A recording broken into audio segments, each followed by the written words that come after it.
Todos conocemos el dinero y todos le damos uso al dinero, pero pocas veces nos ponemos a reflexionar ¿para qué es el dinero?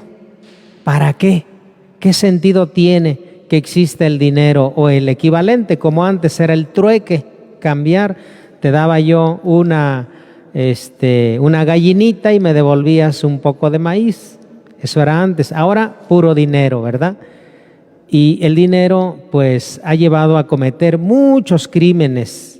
La mayoría de crímenes diríamos que se cometen por esa ansia, hambre desmedida de dinero, porque muchas veces no se sabe con qué finalidad existe este instrumento, que no es más que un instrumento, no tiene el valor de la vida, porque el dinero no puede ser más valioso que la vida. ¿Acaso el dinero puede detener la muerte, por ejemplo?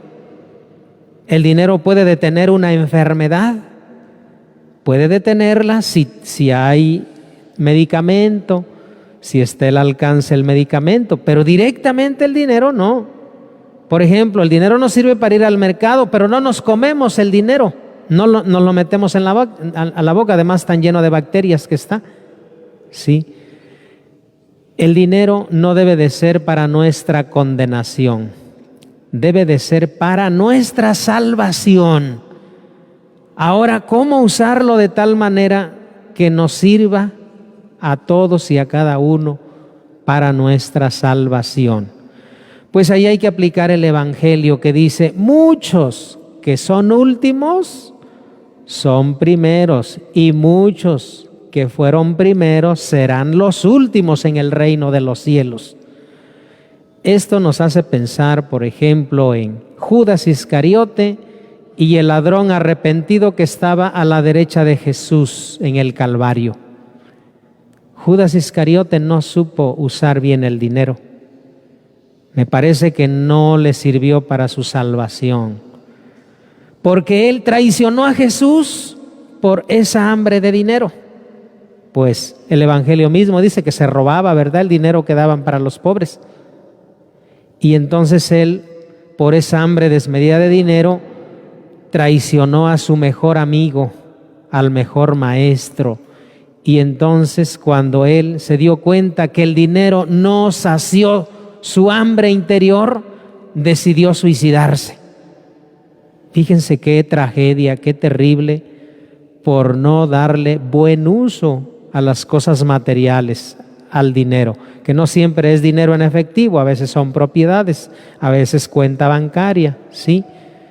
En cambio, el ladrón arrepentido reconoció que él había sido muy malo, pero aprovechó el último momento de la misericordia de Dios, se arrepintió y defendió a Jesús contra su compañero que estaba a la izquierda de Jesús, que le decía: a ver, si eres Dios, bájate y bájanos a nosotros de la cruz.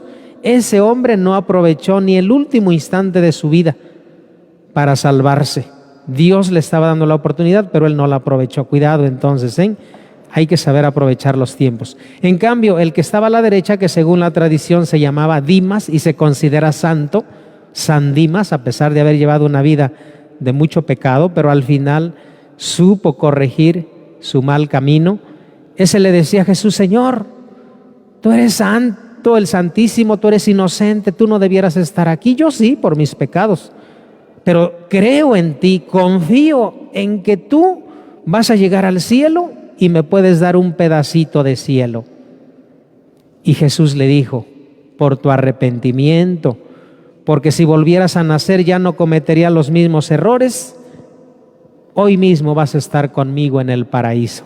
Ahí se cumple lo que dice Jesús: muchos que fueron primeros serán últimos. Judas fue de los primeros llamados por Jesús, de los primeros amigos de Jesús, y terminó siendo el último. El hombre ladrón arrepentido, que le quedaban unos segundos de vida aquí en la tierra, siendo el último, fue el primero en el cielo, por su humildad, por su fe, por su arrepentimiento. Entonces, hermanos, para no ser los últimos allá en la vida eterna, para que no nos toque el destino de Judas o de quizás otros que se hayan condenado, ¿Qué tenemos que hacer con lo material? Darle un buen uso. ¿Y qué significa darle buen uso? Que ocupes lo material para llevar una vida digna, que te alimentes sanamente, lo suficiente, que tengas un lugar digno donde vivir, ¿sí? Un ahorrito quizás por cualquier emergencia, pero no le des todo el corazón al dinero, no idolatres al dinero, es más importante Dios y tu salvación es más importante que el dinero. ¿Y cómo te vas a ganar entonces la salvación? Con el hecho de que lleves una vida digna haciendo buen uso del dinero no es suficiente. Se requieren dos cosas más, apréndanselas. El dinero tiene que ser para ayudar al prójimo cuando realmente lo necesitas y te es posible ayudar, ¿sí? Prestando o regalando, que muchas veces es más regalando que prestando, ¿verdad? Porque cuando prestas ya no regresa generalmente. Pero si una persona realmente necesita, es muy pobre y tú tienes posibilidad, pues esa es una obra de caridad.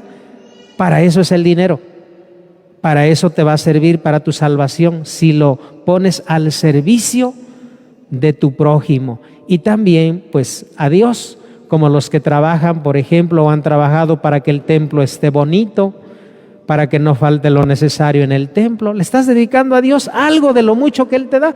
El cielo no se compra con dinero, pero si usas bien el dinero, vas a tener una herencia allá en el paraíso, por haber llevado una vida recta, dándole buen uso, por haber ayudado a tu prójimo y por habérselo dedicado a Dios. Ahí tenemos entonces la propuesta del Evangelio para que nos sirva el dinero, todo lo material, para nuestra salvación.